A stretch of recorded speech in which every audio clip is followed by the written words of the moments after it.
Umut Kervanı Ergani temsilcisi Kurban Bayramı münasebetiyle bayramdan günler öncesine hazırlıklarımıza başladık.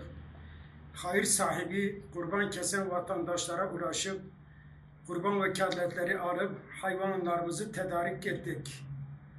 Kurbanın birinci gününde hayvanlarımızı kesip ikinci gününde ise ekipler halinde listemizde mağdur, muhtaç sahibi özellikle olan fakir ailelere dağıtımını yaptık.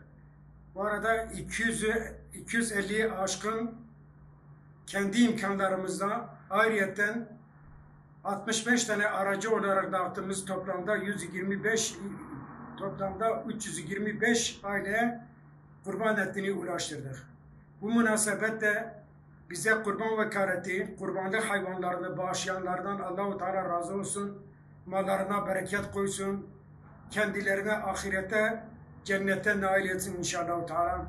Bundan sonraki çalışmalarımızda inşallah Teala yine fakir, muhtaç, kimsesiz, mağdur ailelere imkanlarımız dahilinde yardımcı olmaya çalışacağız.